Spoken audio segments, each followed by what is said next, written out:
I calmly walked in on the bastard, entwined with my cheating wife.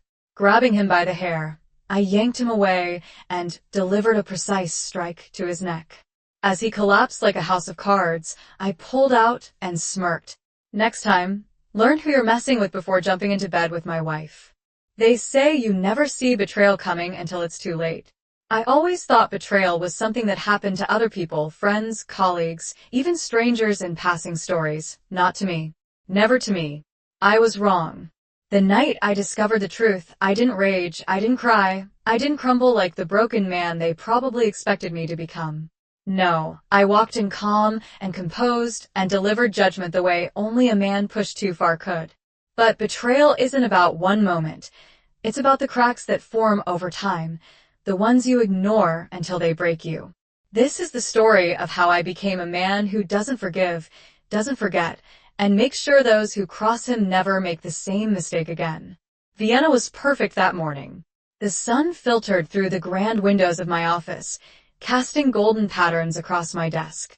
My assistant, Maria, entered with my schedule, as efficient and professional as always. Life seemed orderly, as it always did for me.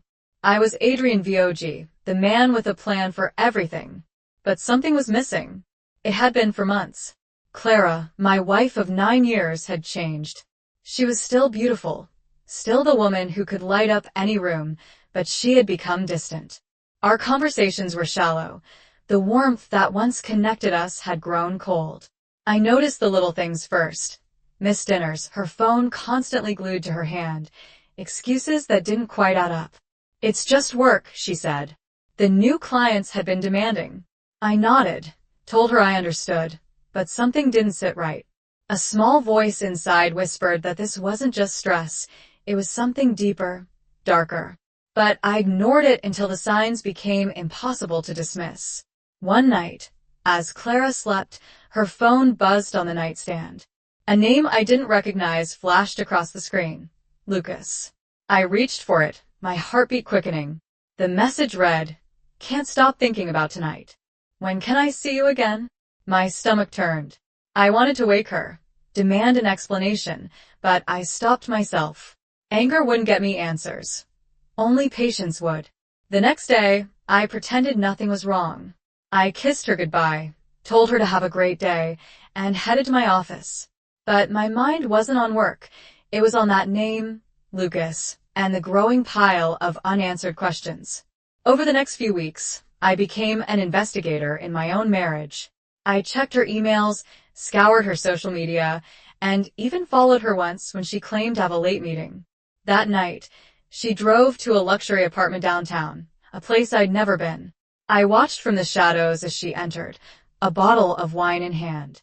My world was cracking, but I held myself together. If this was what I thought it was, I needed more than suspicion. I needed proof. The night I confirmed, everything started like any other. I told Clara I had a late investor meeting, something she barely reacted to anymore. She smiled, distracted, and said, "Don't wait up." Her words cut deeper than she could have imagined. I waited until darkness fell before heading to that same apartment, parking a few blocks away. I walked the rest of the distance, the chill of the night air doing little to calm the fire burning inside me. As I climbed the stairs to the 3rd floor, I felt a strange calm settle over me. My hand hovered over the door handle when I heard laughter, Clara's unmistakable laugh. It was followed by a man's voice, low and smooth. I pushed the door open silently, stepping into the dimly lit apartment. The hallway led to the bedroom, where lights spilled out, golden and warm, like a cruel mockery of the moment. When I reached the doorway, I saw them. Clara lay in bed, her hair tousled, her skin glowing in the soft light. Beside her was Lucas, a man with sharp features and a smug grin that instantly made my blood boil. They hadn't noticed me yet, their laughter ringing out in cruel harmony. "Enjoying yourselves?" I said, my voice cutting through the air like a blade. Clara froze, her face a mask of shock and terror. Lucas turned, his expression quickly shifting from confusion to fear. "Adrian," Clara stammered, pulling the sheet around her. "This isn't." I held up a hand, silencing her. My focus was on Lucas. Get up, I said, my voice dangerously calm. The man hesitated, looking to Clara for support, but she was too stunned to move. Slowly, he stood, attempting to muster some semblance of confidence. Look, man, he started. Let's not make this. That's when I struck. The room fell silent, the air thick with tension. Lucas stood frozen, his body half covered by a crumpled sheet. Clara's eyes darted between me and him, her mouth opening and closing like a fish gasping for air. No one moved, no one breathed. I took a slow step forward, my shoes sinking into the plush carpet, and the sound seemed deafening. Who's this? I asked, my voice calm, almost conversational, as though I were asking about a stranger at a dinner party. Adrian, Clara began, but I cut her off with a flick of my hand. I wasn't talking to you, I said coldly, my eyes locking on Lucas. He swallowed hard, his Adam's apple bobbing nervously. Lucas, he said, his voice lacking the confidence of the man I'd heard laughing just moments before. Lucas, I repeated slowly, letting the name roll off my tongue like a bad taste. You seem comfortable here, my home, my bed, I said, holding up a hand in mock-location. This isn't personal. Things happen. Let's just be adults about it. I tilted my head, studying him like an insect under a magnifying glass. Adults, I repeated, a humorous chuckle escaping my lips. You're standing naked in another man's house, and you think you can lecture me about being an adult? Before he could respond, I lunged, my hand shooting out to grab a fistful of his hair. I yanked him off balance, and he stumbled forward with a strangled yelp, his hands flailing. Without giving him a chance to recover, I drove my knee into his stomach, sending him to the floor in a heap. Adrian, stop. Clara screamed, her voice shrill. I turned to her, my expression unreadable. Stop, I asked softly. You didn't stop, Clara.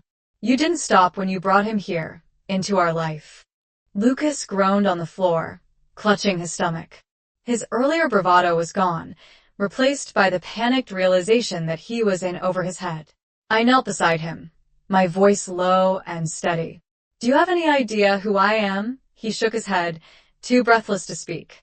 I'm the man who's about to ruin you, I said, my words like ice.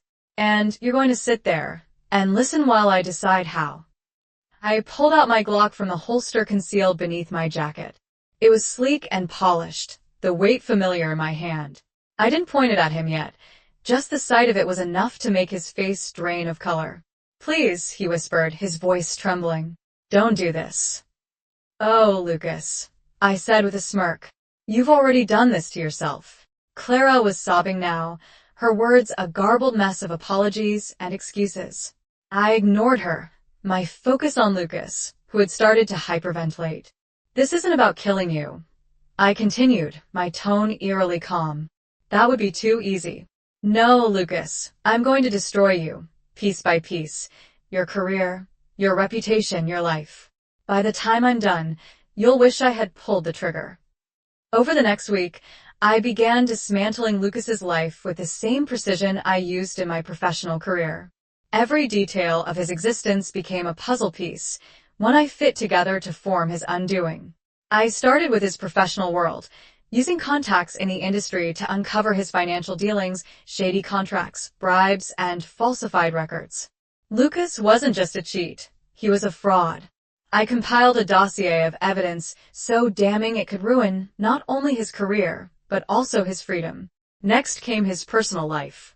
Lucas had a fiancée, a sweet-looking woman named Emily, who had no idea what kind of man she was engaged to. I mailed her an anonymous package, a collection of photos, messages, and receipts detailing his affair with Clara. I didn't have to include a note. The evidence spoke for itself.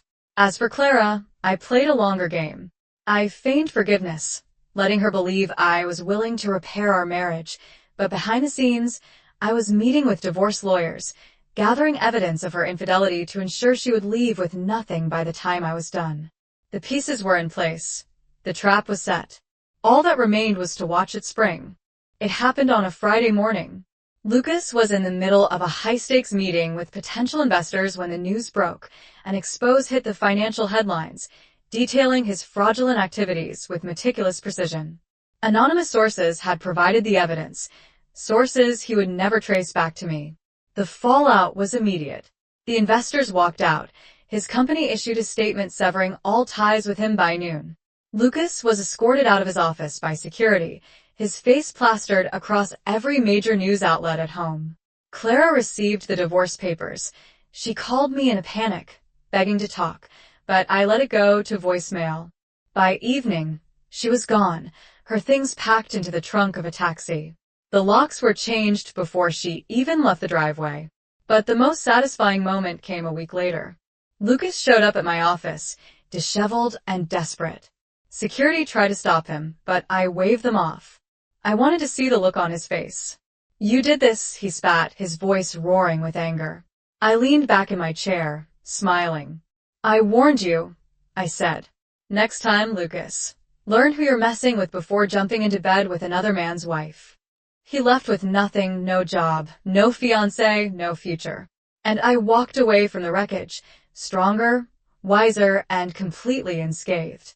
The sun was beginning to set as I stood on the balcony of my new penthouse. The golden hues of Vienna bathed the city in a warm glow below. The hum of life continued, cars weaving through narrow streets, people strolling along the Danube, laughter spilling out of cafe doors.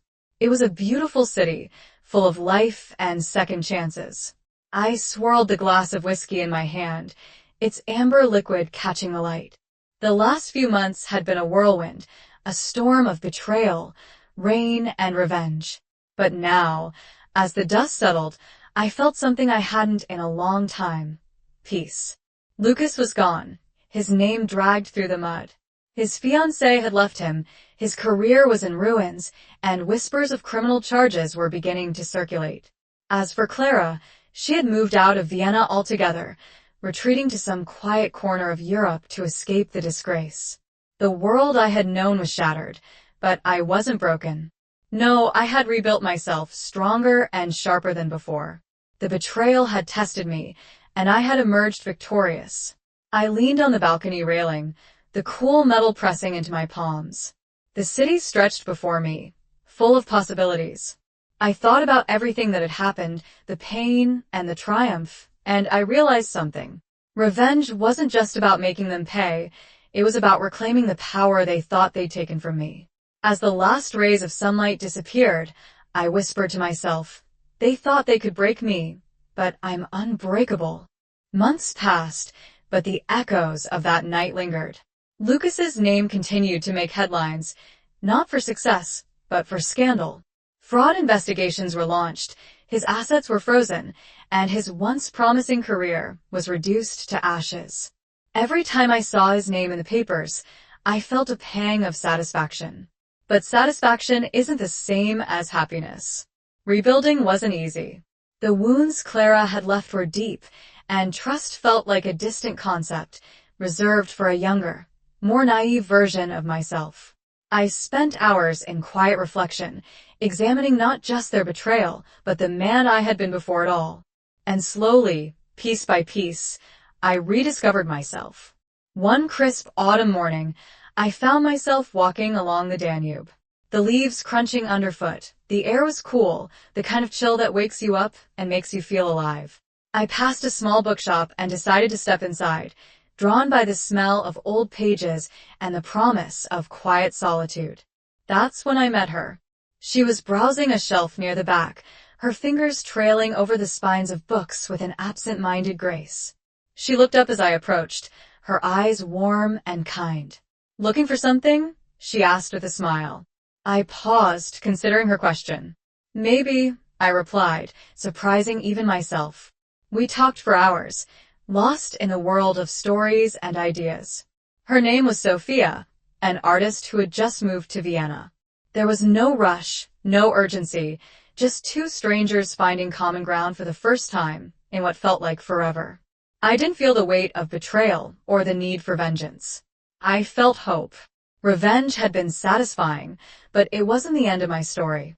It was merely a chapter, a dark, stormy chapter that led me to where I needed to be. Betrayal had taught me lessons I never wanted to learn, but they had made me stronger, sharper, and in an odd way, more human. As I walked home that evening, Sophia's number written on a scrap of paper in my pocket, I thought about the twists and turns life takes. Sometimes it breaks you, sometimes it builds you, and sometimes, just sometimes, it does both. For those of you listening, remember this. Betrayal may leave scars, but it doesn't define you. What you do with those scars, that's what matters.